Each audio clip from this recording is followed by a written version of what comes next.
Hello, my name is Katie. My name is Cole. And my name is Covey. And welcome to The Couch Potato Lab, where we bring the science to you in your own homes. So we have a wonderful episode planned for us today. Oh no, we've got a friend. You made a dynamite episode. We have a dino my episode planned today. So without further ado, let's go ahead and meet our scientists. So to my left, who do I have? Hello, everybody. What a start to the episode. We are feeling good. We are feeling excited.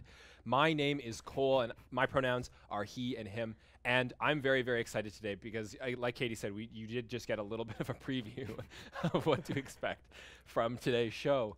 And what we're going to talk about today is some people would consider it's a little bit scary. I don't think it's scary, and I don't think you'll think it's scary either, because they're going to be our friends today, not our foes. But that got me reminded me of a childhood fear that I had, and that was bugs, any kind of insects, spiders, or or one of these guys. Whoa! There. Oh, he's gone. Thank goodness. I was scared of, my childhood fear was insects. So, yeah, ooh, spooky. Yeah, that was me. Awesome. Okay. Thank you, Cole. All right. Giggles are out. We're good to go. All right. Hello, everybody. My name is Katie. My pronouns are she, her. And my fun fact is that I, as a child, was terrified of the dinosaur, what is the name? Mega Munch at the museum. It terrified me. I did not want to go anywhere near Mega Munch, but I'm over my fear of dinosaurs now, and I'm ready to do this show today. So, who do I have to my right? Hello, everybody. My name is Covey. My pronouns are he, him. And since we're talking about biggest fears, my biggest fear when I was a child was the Green Goblin from Spider-Man. I had many nightmares of that because it was scary. And wow, can I pet it? Woo! Oh, Go man. faster, little guy. Oh, man. Okay. Oh, well, Covey, yeah. I mean, the Green Goblin, man, that's pretty scary. I would also be scared of that. Right? Definitely. Exactly. This greatest villain of all time, some may say. Before we to start our episode today, we would like to acknowledge that we are on Treaty 4 land, which is the traditional territory of the Nehewak, Nakaway, Dakota, Nakota, and the Lakota peoples, and the traditional homeland of the Métis Michif Nation. We're so grateful to be able to share this land with these peoples, and hopefully you take the time to recognize which territory you may be from. It may be a different number treaty territory or a unceded territory. So thank you so much for doing that and taking the time and joining us here today at the Couch Potato Lab. Thank you. Awesome. Thank you, Covey. Well, as you've seen, we're having a bit of a crisis here because we are not at the studio right now. We have somehow... Wow. Katie, so careful. What happened was that we built a time machine. Megan actually built a time machine, and we used it to transport all the way into the era of dinosaurs, and we see a bunch of different dinosaurs today, but our time machine is kind of broken. And What? It's broken? It's broken, and we need some we need to get back. Yes, because it's frightening Katie. Yes, Yeah. I mean, there's dinosaurs roaming around. We don't have any idea where we are, and we have a time machine that is broken, and we need to find some fuel or some way to fix this thing. I mean, you can tell that we're getting very emotional about all of this chaos. I thought you that's going on. said that we were good with our time machine. I thought everything was okay when we traveled. Well, I mean, initially, but there is a bit of a problem, Katie. I think we went a little bit too far back, and we actually have run out of fuel. Oh. So without any fuel, there's no way to get back. Okay. Okay. That's okay. You know what? We're going to find out a way to get back, and we want you to come along with us, so make sure that you stay tuned throughout this episode. We are going to find a way to go back home. But for now, I mean, I guess we're kind of stuck here for a while, and I'm a little nervous because I don't really know a lot of things about dinosaurs. So, like, do you guys have any knowledge? Like, Cole, do you have any knowledge about these dinosaurs and what we can do here? Well, Katie, I'm very glad that you asked. Now, I don't have a lot of knowledge about dinosaurs in particular, but one thing I do know about that's sort of related is I'm actually a part-time amateur archaeologist. Now, the reason that that is helpful is because using my archaeological skills, I can definitely assume that we're not in a time period where any humans existed, because an archaeologist is somebody that studies human history and human prehistory using things like excavations of ancient human sites, or digging up precious like human artifacts from a long, long time ago and studying them to figure out more about the cultures that might have lived in a certain area, or how old people have been living in a certain area. So with my skill set of archaeology, I can definitely, I've done some digging, and I can't find any evidence of any humans being around where we are. So we must be very, very far back in time. Yikes. Yeah. Okay, well, that is a good indication, Cole. Thank you for letting us know about that. And so, okay, we're in this era of dinosaurs. So, Covey, do you have any expertise on dinosaurs and what they are and what we can learn from them? Yes, Katie. So we need to learn a little bit more about paleontology. And a paleontologist is a person or a scientist who studies the past life of Earth.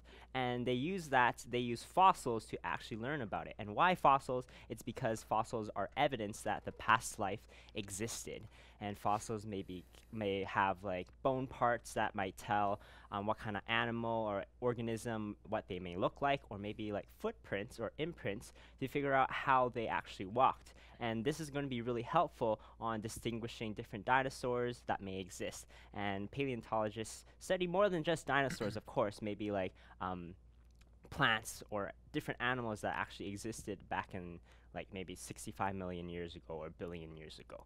Yeah, so I might be able to help a little bit with my paleontology knowledge. Great. Okay. Well, you know what? I feel a little bit better now that I am in great experts' hands. So I think the first thing we should do is, when we're in kind of a new land and we're exploring where we are, we should maybe do a little bit of digging around, maybe a little bit of mining. We should see kind of where we're at and what's in our area. So let's go ahead and do that. So Cole, what are some of the supplies we'll need for that? Well, so we're going to be digging around, and whenever you're digging around in the ground or a cookie, let's say, you're going to need something to dig with. So there's lots of different tools that you can use. If you were digging in the ground, in the dirt, you might use a shovel or a tiny little pick so that you don't damage things that are in the earth. Like that's what Covey might use as a paleontologist if he doesn't want to damage fossils. But today we're going to be digging in these cookies, and I'm going to use, my tool of choice is a toothpick. Now, it's a little bit pointy, so if you're using one at home, just make sure you're careful with that. But it's going to be good because I'm going to be able to dig inside my cookie and get anything that I need out. But I know Covey is actually using a different tool. Yeah, so I'm going to use a skewer. It's bigger, so I can maybe dig out the jewels or the fuels that we may need for our time machine so they can go back home. So I'm going to use a skewer for this, but what else you will need is maybe some cookies. You're going to need a piece of paper. I have graph paper, but you can also use regular paper as well. And you're going to need a pencil. And the first thing I want you to do is, once you have your whole setup set, I need you to draw a circle or outline your cookie. And we're going to talk about why a little bit later on, but let's just do that for now. Maybe outline your cookie with your pencil on the paper. I've got 2 cookies here, Covey, so I'm going to do both. Me too. I'm going to outline both of my cookies here. Great. Okay, so I have a question. Does it matter, like, if I have a regular chocolate chip cookie, is that okay too? Yeah, of course. Oh yeah, definitely. Okay. Any kind of cookie that has chocolate chips or something inside that will eventually be mining out will work. Yeah. Cool. And why mining is very, very important nowadays is because we need to grab materials and fuels so that we can live in the modern world. And materials are needed for making like your chairs or the highways or the roads. And the fuels are important to power all our technology, like our phones and our homes and our heaters and fans, to stay cold and warm whenever it's summer or winter time. That's right. So Covey and I are going to do a little bit of mining on our cookies. So I'm going to be using my toothpick. Covey is going to use his skewer. And on our chocolate chip cookies, we're going to be trying to take out those chocolate chips. And those chocolate chips could represent a lot of different things. But I think in this case, it's representing fuels, the fuels that we need for our time machine so that we can power them. So we're going to start digging through. And Covey, what are some, what's a good strategy here? Do we want to just kind of go in like without looking and just start hacking things around, or? No. So another part of a mining engineer or miners, what they have to do is reclaim the land, or another process called reclamation. And that is what it means to restore the mined land or the excavated land to its original state. So we don't want to cause a huge mess, because we want to make sure that it's back to how it was before, so we're not disrupting the earth too much. So maybe you're going to have to be very, very careful when you're mining your cookies, because if you're maybe jabbing the cookie too much, all the crumbs may be spread all around, and it'll be harder to for reclamation to occur. So be very, very gentle. And my strategy is to go around the chocolate chips, and then kind of like digging them out. That's so like going around and digging them out. How about you, Cole? Interesting. I'm kind of trying a similar thing. But I guess you're right, Kobe. We don't want to do too much damage to the surrounding cookie or the surrounding environment. So we want to be sure that we're not, just going willy-nilly in there and getting crumbs all over the place. I have noticed that I've already got a few chips out, but I am making a little bit of a mess. Some of my crumbs are getting off. There's going to be some interesting reclamation going on here. Yeah. But again, sorry, Katie, go ahead. Oh, I was just going to say, it's very important, like once we get back home, a lot of times we have a lot of mining happening here in Saskatchewan. And I was also just going to say that miners are a very important job, but also mining engineers. So mining engineers will help to make sure that caves and wherever the miners go will be safe for where they go. So that is also a very important job, because obviously mining, it can be a little bit scary at times, and we need to make sure we have the right tools and the right materials, and that we are safe when we are mining. So mining engineers are also a really big part of this. But unfortunately, we only have our miners here today because we are stuck with the dinosaurs. That is right. How's your cookie looking, Kobe? Pretty good. I think I got most of my chocolate chips out, because that is needed to fuel our time machine. Katie, how much chocolate chips do we need? You know what? That's a good question, Kobe. I put you two in charge of the time machine, and I am not too sure. But if you maybe both get the majority of your chocolate chips out, then I think that'll be kind of enough to get our time machine back up and working, so that we can go home. I think maybe if Kobe and I each take out one more chocolate chip, One more? that's probably enough, because I already have 6 out. Good.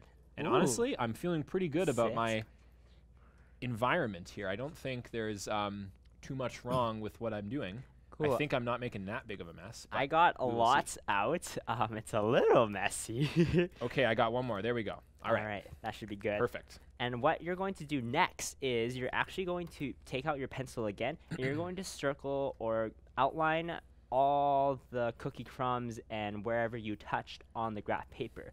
And that is pretty much going to indicate how much damage or how much you mined in your area, and how long or what areas of your mining site needs to be going through the process of reclamation once more. So, so why is that such an important thing to do when we're mining, Kobe?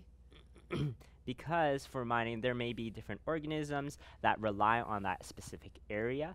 Because we are for reclamation, that process includes filling up different holes and with like sand and rock and gravel, and then adding a layer of clay and soil so that it is biologically active again, and filling that height or the holes that you made back to its original height, so that other organisms can use it once again to continue with their life process. Great. Yeah, okay. exactly. Well, that makes sense. So we have our chocolate chips, and we're pretty good for our activity. And I'm just kind of wondering, like, what else are what is the point of this? Is it is mining able to provide us any kind of energy, or what do we do with the things that we mine? And Cole, I know that you have some information on that. I do, definitely. So, like Kobe was talking about, when we mine in the ground for fuels, oftentimes the fuels that we're looking for are called fossil fuels. You've probably heard of those before. Now, in the category of fossil fuels, there's actually 3 main types. So mainly those types are coal, like me, natural gas, and oil, all right? So those are 3 different types of fossil fuels, but they're all found somewhere in the ground. And we either have to mine for them, or if it's something like oil, we would drill for that because it's in a liquid form for the most part.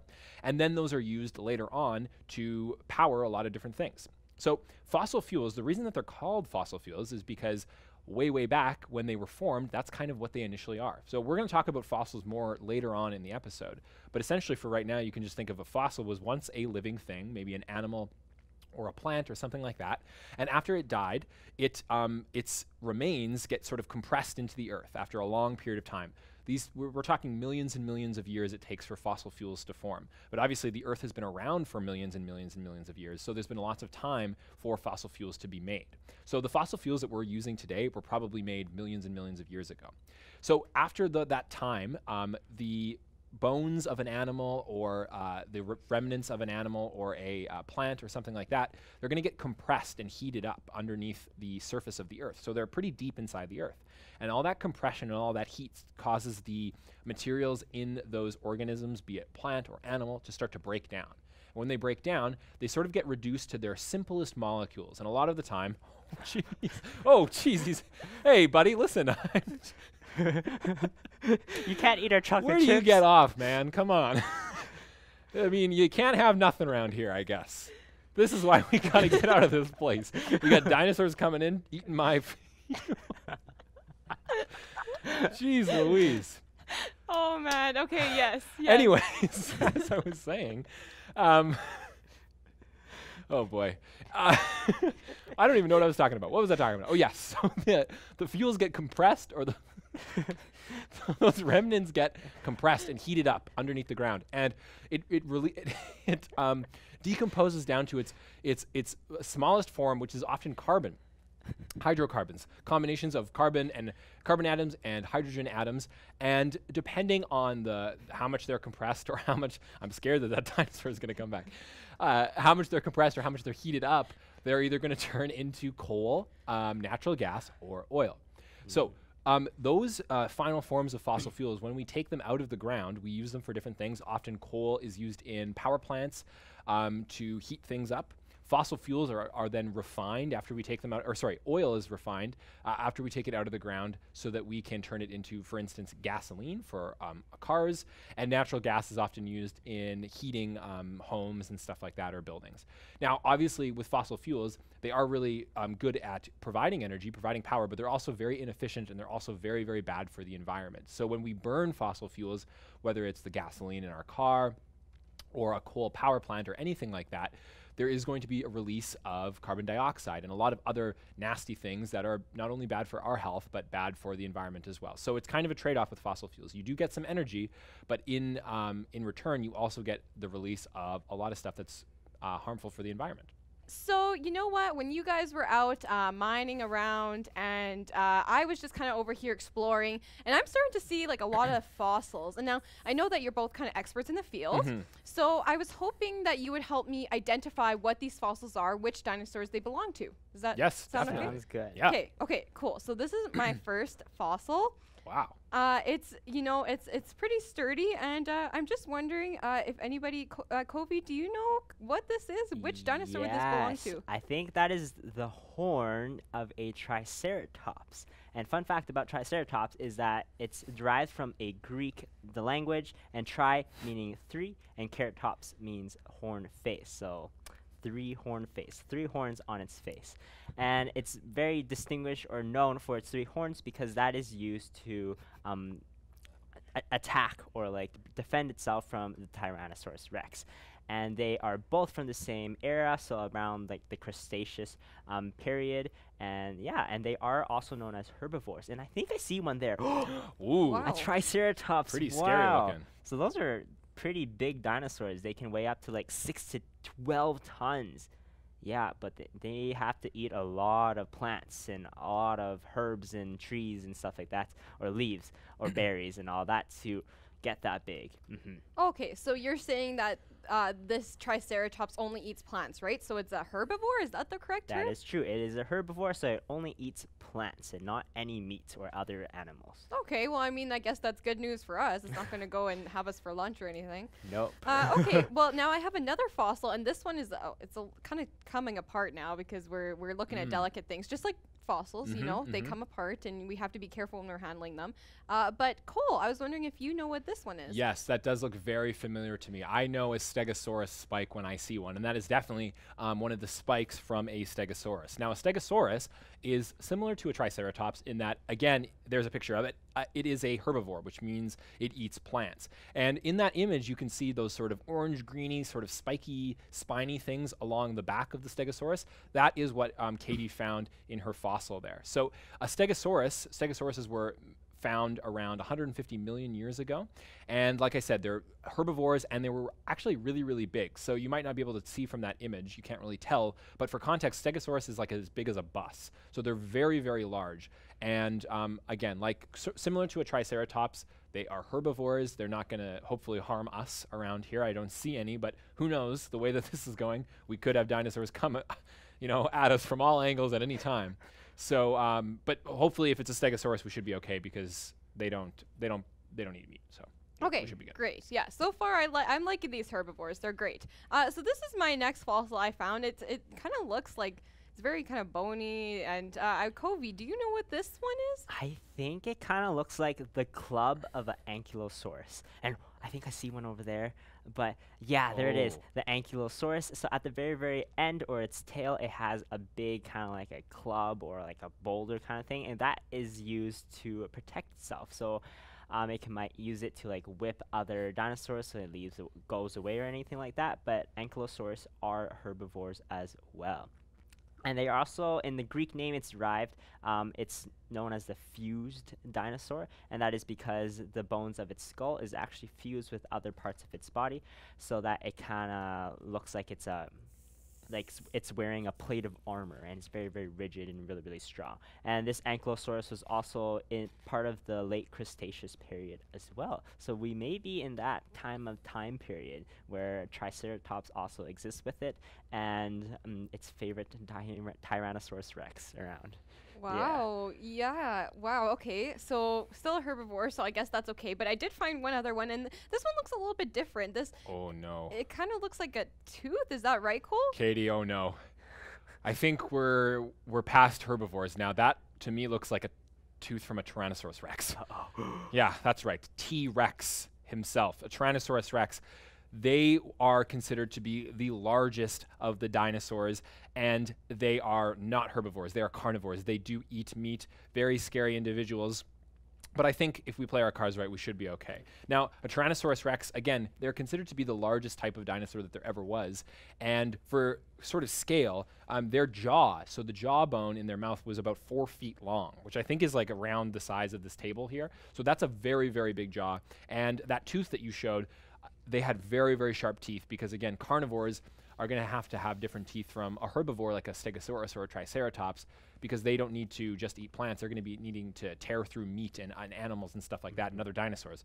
So Tyrannosaurus Rex tooth, definitely a little bit scary. We should be careful. Yikes. Yeah, definitely going to be looking out for those guys around here.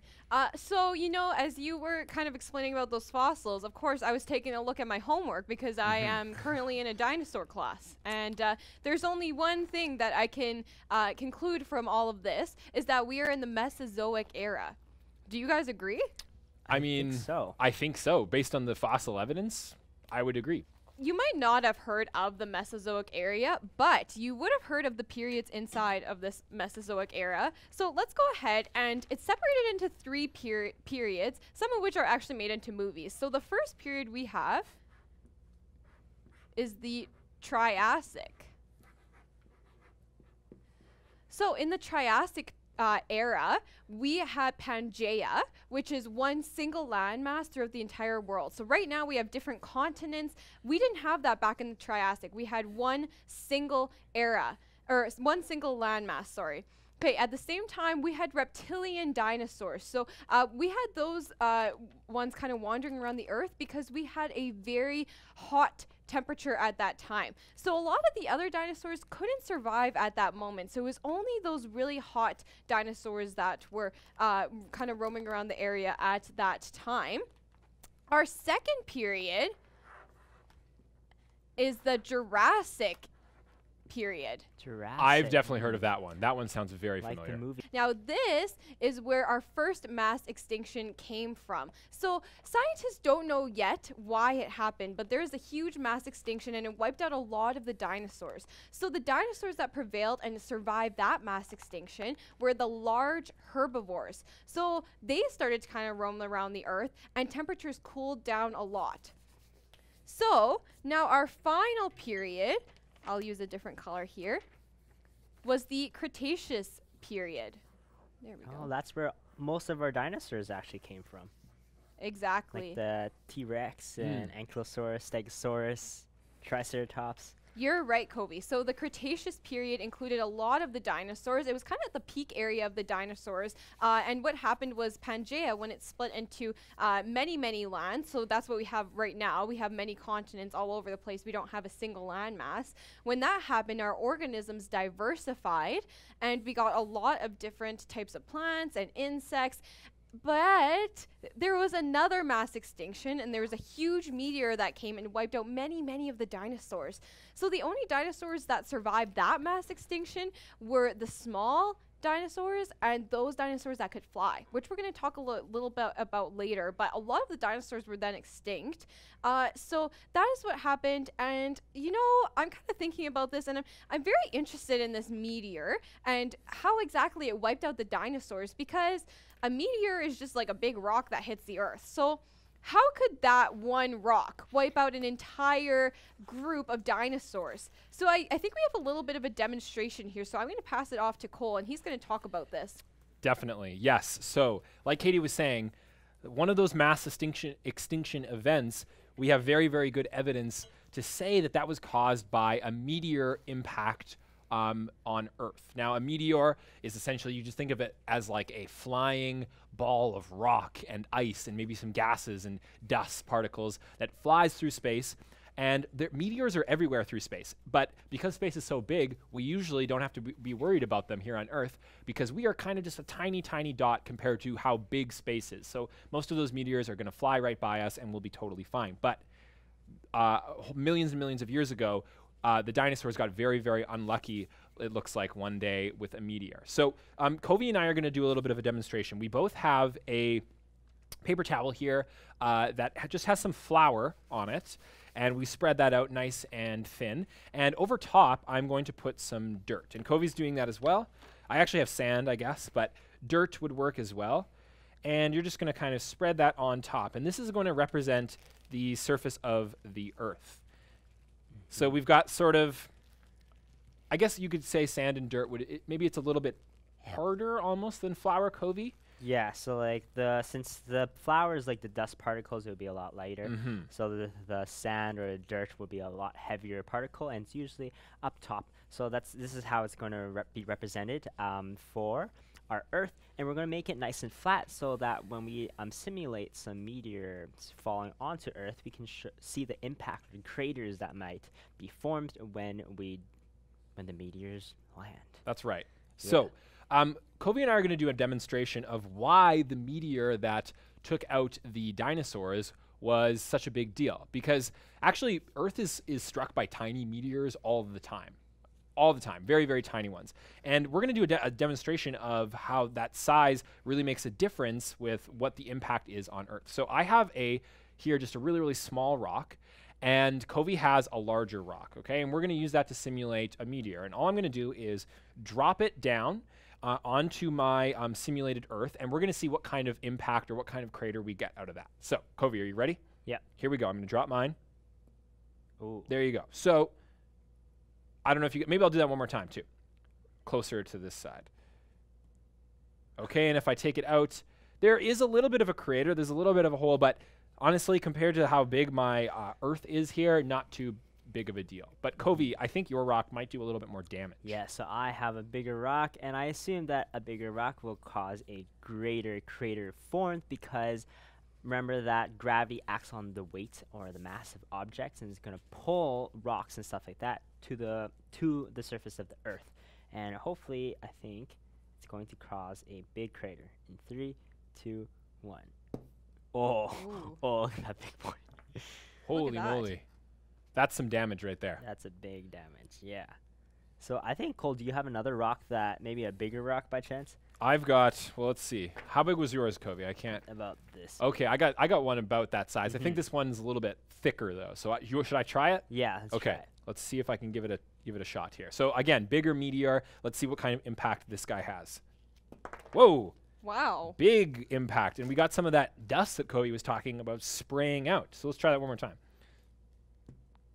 Big impact again. So we can see that the size of the meteor really, really matters in this case. Now, the meteor that came and took out those dinosaurs all those millions of years ago would have been a very, very big meteor. Big enough to not only where it hit would have made a big crater, it would have anything around it would have been wiped out very, very quickly. But there is more to a meteor hitting the Earth than just the initial impact. There's some lasting problems that are going to happen. So when we dropped this, we saw some of the flour that we considered to be dust fly out. Covey, why is it really bad if the dust flies out? Oh, it's bad because if the dust is flying out, it kind of makes a screen or something like that. And the sun is not able to get past that screen, and maybe the plants on the other side of the screen may be unable to get that energy from the sun. So photosynthesis may not occur. That means that they might not grow, and dead particles will be formed on the other side of that screen. And I think, Katie, are there other possibilities that might happen as well? Well, I know that kind of after that cooling also came global warming, and it really heated the earth. A lot of the organisms died because of the fire, and so that is exactly why only those small little creatures survived, because they were able to kind of dig themselves into little burrows and protect themselves. Also, the flying dinosaurs were able to obviously live in the air, and so they were okay as well. How many types of dinosaurs are there? That is a great question, Rhythm. Kobe, do you know the answer? Yes, Katie. So there's about 700 dinosaurs that were discovered around the world, and paleontologists have discovered that there is about over 700. So over 700 is the answer. Wow, that is incredible. There's so many different types of dinosaurs. And, you know, when I'm kind of thinking about that, I'm also thinking about our fossils that we were looking at. And I thought that maybe we could get into an activity where we're actually going to make our own fossils. So we're going to be able to imprint stuff in our fossils and create little fossils of our own that we're going to be able to explore later on. So let's go ahead and see what our scientists are doing. So Cole, what do you have there to make our fossils? So you're going to need just a few ingredients to make the fossil. So the first thing you're going to need is some flour, which we have flour down here. And then you're also going to need some salt, and you're going to need just water, okay? And I think Kobe might be grabbing some water right now because I don't have any here, but we're going to get some, and that will be good. So the first step is you're going to grab a big bowl so that you have a lot of room for what you're going to be doing. We're going to add 2 cups of flour into our bowl, okay? So again, what we're doing here is we are making the mold for our fossil. So we're going to imprint our fossil inside of this mold that we're making. Okay, that looks pretty cool. And you know, Cole, I was kind of baking some cookies the other day, and I was using those ingredients. So is it okay for me to eat these fossils when I'm done with them? I would recommend that you do not eat these fossils, actually, just because they're definitely not going to taste very good. And also, it's a general rule that whenever we're doing science, we normally don't eat science. So even if these are baking ingredients, you might recognize them, like flour, salt, and water. We don't want to eat this. And the other thing is because we're going to be using things to imprint the fossils in. We don't know where those have been. We don't know where our ingredients have been. So for this experiment, we're not going to be eating. We're just going to be looking. So I've got my 2 cups of flour inside here, and I've spread that out. And then I'm going to add my cup of salt as well. So I already pre-measured this. So a cup of salt going in there. I'm going to just mix that up with my hands. Okay, that looks pretty cool. So let's go ahead and see, Kobe, where are you at in our stage of fossil making? So I am done, and let's talk a little bit more about how fossils are formed. So here is a little picture of how fossils are formed, and that really depends on how rocks and all the organisms, when they die, they are on the surface of the earth, and then they are eventually buried from layers and layers of different sediments, and that causes a lot of pressure, and that makes, because of the pressure, it kind of imprints on the rocks. and rocks are formed, and thus we get fossils. And that is how fossils are formed. And today when we are making our fossils, we are going to actually put a lot of pressures on our imprints, like maybe our leaves or maybe dinosaur footprints or anything like that when we are making our fossils, because that is pretty much the main mechanism on how fossils are formed. And not just dinosaurs, there are fossils of different animals as well. So like fish, for example, and here's a picture of a fossil, a fish fossil, and you can see all its bones, and you can see the skull of the fish as well.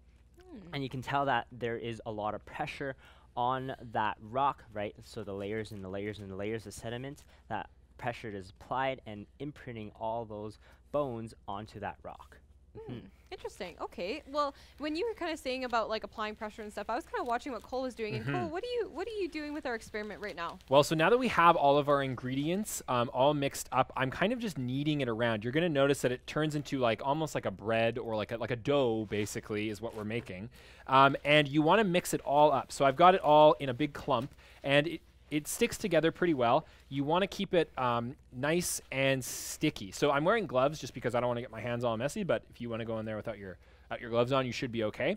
But again, we want it to be solid enough that it sticks together, but soft enough that we can actually make imprints in it, like Kobe was talking about with real fossils. And actually, there's another thing I wanted to mention about fossils I think is interesting is not every animal or plant gets turned into a fossil. So not everything doesn't necessarily become a fossil. There are lots of fossils, but that's just because there were lots of animals and lots of plants over the history of the Earth. So not every single thing becomes a fossil after it dies.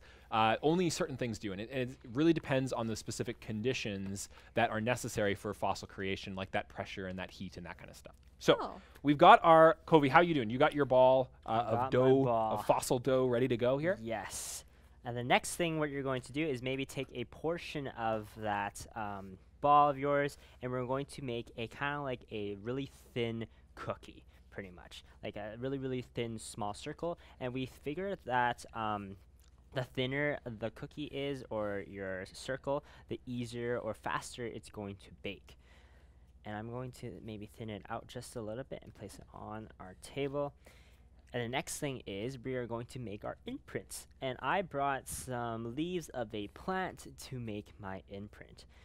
And you're going to place it on top of your dough cookie or anything like that, and then maybe apply some pressure. Okay, that's cool. So we're using leaves here, but are we kind of able to make anything into a fossil as long as it fits onto our dough?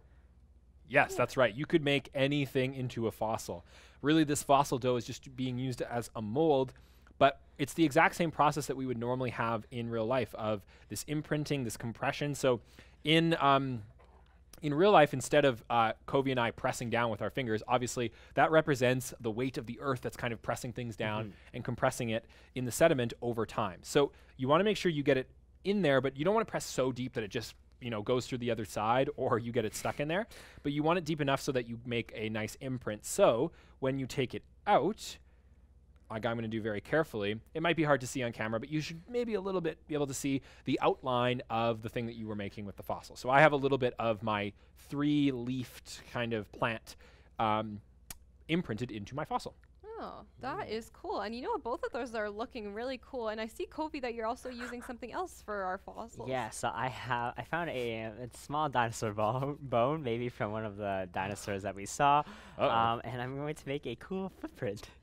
A dinosaur footprint. And I'm going to try that too. I also found one. I think we took both of this dinosaur's legs, which is okay, so it shouldn't be bothering us anytime soon.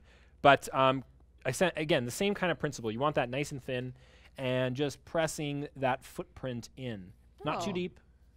There you go. That is interesting. And I know I was kind of like looking ahead, and I know that the next step we are going to have to bake these fossils. So if you need help, then please make sure you are asking a parent or guardian for help when you get to that stage of baking our fossils, because it does take a little bit of hard work to do that. And so make sure you are asking for help if you do need that.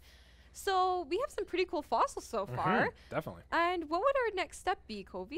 The next step is using your oven. So what you're going to do is preheat your oven to about 200 degrees Fahrenheit if they're really, really thin. And you're going to put it in maybe like a baking sheet I thought that maybe putting butter or some like Pam or some oil on our baking sheet so our cookies or fossils don't stick to the pan. And you're going to bake it for about maybe 30 to 40 minutes if it's really nice and thin. And if the thicker it is, the harder it's going to bake. So thicker cookies would take about like 3 hours, 2 hours. So make sure you make some really, really thin ones. Oh, we Yeah. need some patience with our fossils here, it Definitely. looks like. But I know that, you guys have some bit of magical powers. Of course, that time machine kind of wore off on us, and it gave us some of those magical powers, and that we are able to bake those fossils a little bit faster. So let's take a look at the fossil that you have, Cole. Yes. So, and again, it's definitely there. It might be a little bit hard to see on camera at home, but here is my finished leaf fossil. I'll try to, I don't know if that's going to help or not, but what you can see from my angle, you should be able to see a little bit. You should see some of like those deep lines. Now, when we bake the cookie, that's like the heat of the earth baking that fossil. Okay, so we did the compression, then we add the heat, and that really sets everything into stone, literally. And that means that we've got these imprints here of where our leaf used to be.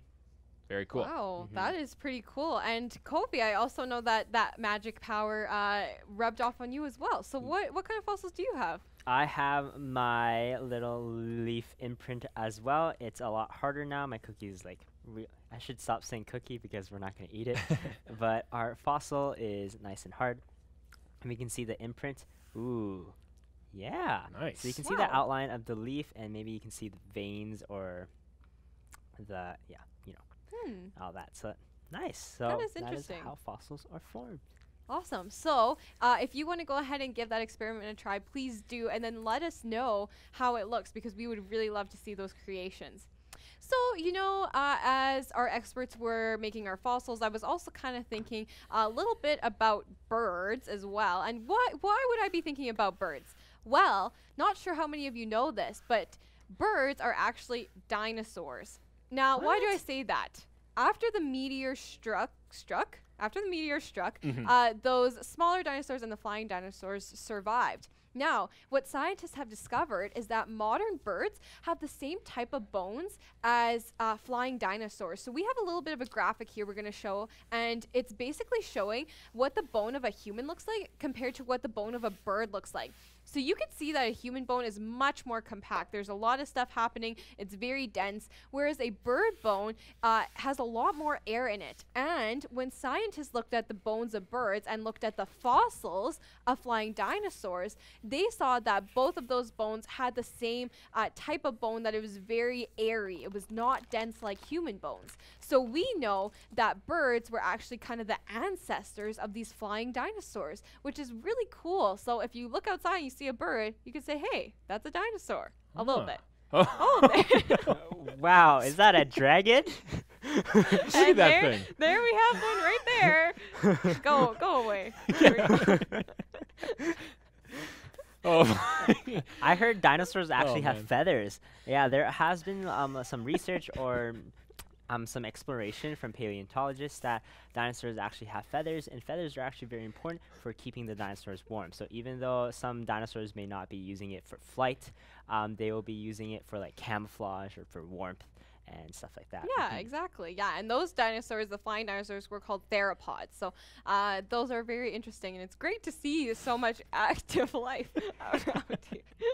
We have learned a lot about dinosaurs so far, and I am very fascinated with the different kind of bones we've seen and the fossils that we made and the dinosaurs that are around here.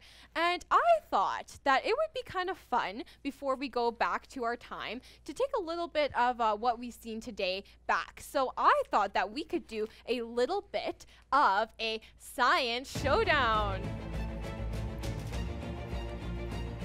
What we've done is I have given our scientists dirt, and within this dirt is going to be different fossils. Now, these fossils will actually create a dinosaur that we're able to bring back to our own time. So in your buckets of dirt, I have given you these fossils. There is 9 fossils in total. They are different dinosaurs, so they are not the same dinosaur that you're building. And what we're going to do is the first person to dig up all 9 of their bones and properly assemble their dinosaur is going to be the winner of our science showdown. How does that sound? Sounds good. Kovi's going down. I'm ready. Kobe is going down. Oh, I heard that like our boss Megan has a like revival machine that might be able to revive the fossils. Oh, if we no, construct, really? yeah, if we can construct it like well, real I'm sure fast, right? it's I'm gonna be almost great. positive it will work, actually. Yes. Oh, you know, I'd love to see some more of those dinosaurs. All right, so let's go ahead and let's start our science showdown. Let's give a countdown in 3, 2, 1. He started before. Kobe had a bone out. Oh, Okay, that's fine. Okay. Okay, go. start digging now. Okay. I got 3. Okay, ooh. All right, so remember Ooh. there's 9 dinosaurs in total. Ooh, I see some spikes, and I think mine might be a Stegosaurus. Okay, I already fossil. got. I have a good clue here. I've got this Ooh. Triceratops horn. I'm pretty sure that's what that is. Excellent. 9, you said, right, Katie? Yes, 1, there's 2, going to be 3, 9 in 2, total. 4, 3, 5. 4, Oh 5, yeah, 6, definitely a Triceratops. I'm gonna 6, say.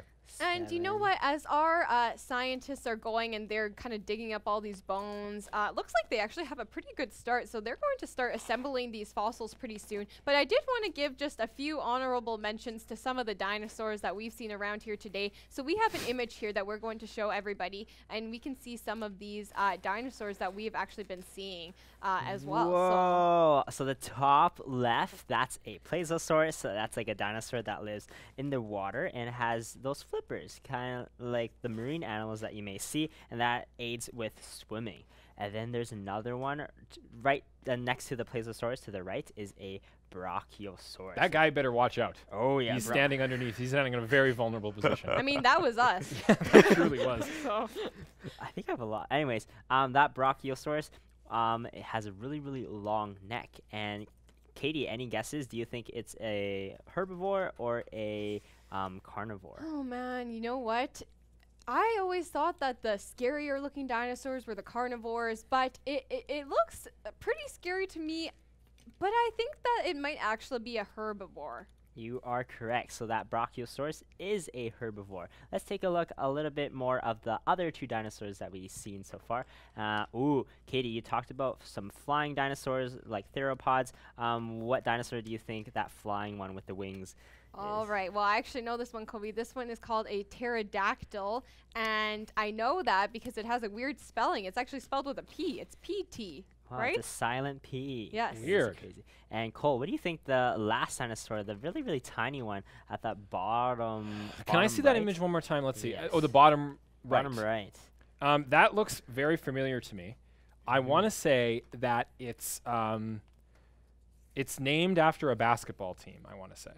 Oh, yeah. Is that true? You are correct. I don't know which came first, the basketball team or the dinosaur, but that looks like a velociraptor to me. That is raptor. correct. A velociraptor, yes. And any guesses if it's a carnivore or a herbivore? Oh, I know for sure that guy is a carnivore. Yeah, so that velociraptor, boy or girl, is a carnivore indeed. So it eats meat, and it has ferocious teeth that can shred and tear its prey. And it kind of like, I know that multiple velociraptors, because they are smaller in size compared to the T-Rex, they maybe like a pack or a squad of them will be required to actually defend themselves against a T-Rex that might be attacking them.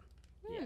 That is pretty cool. Well, you know what? I am quite impressed with you guys because you are building those fossils really, really quickly. Cole, how are you doing? I'm almost done. I am putting on the tail, and I have assembled the skull of the Triceratops, and I just got to click it on, and I think I'm good. Oh, What? Kobe, how are you Already? doing? I'm not.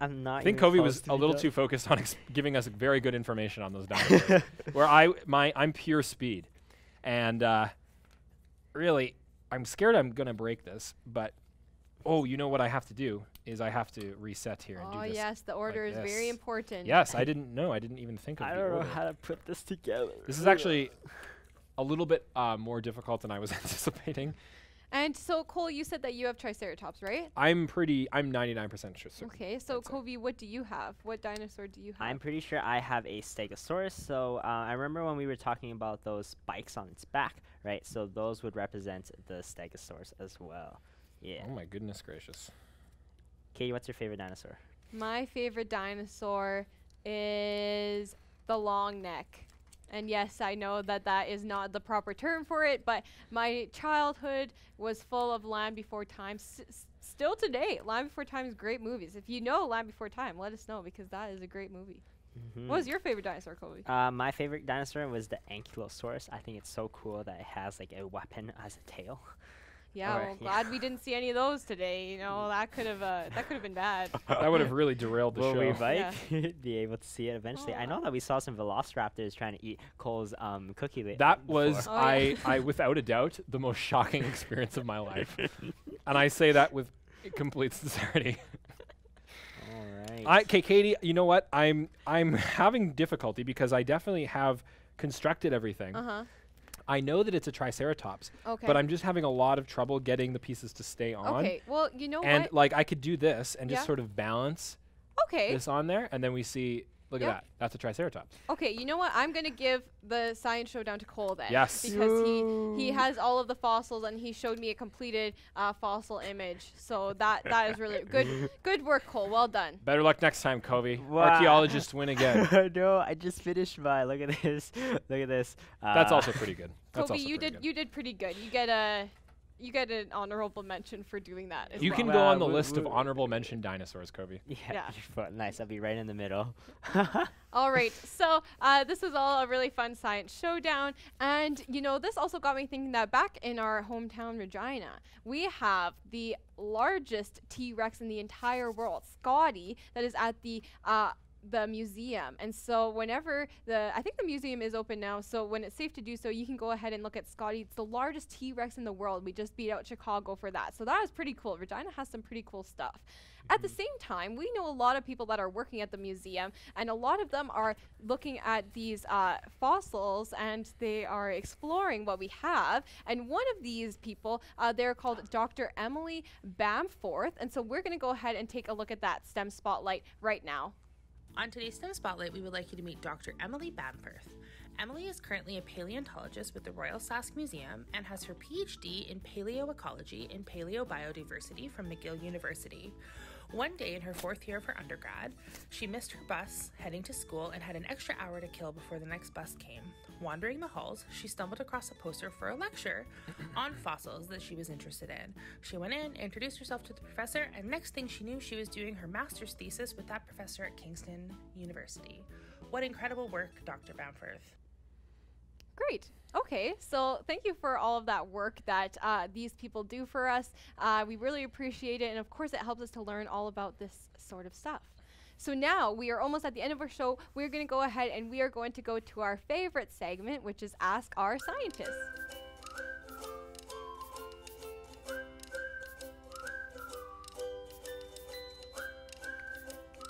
All right, so we have some really great questions coming in here. So the first one comes from Eli. So Eli is wondering, what is the oldest fossil you have? That is a great question. Cole, do you know the answer to that? Yes, that's a very good question, Eli. So we've looked at a lot of different fossils today.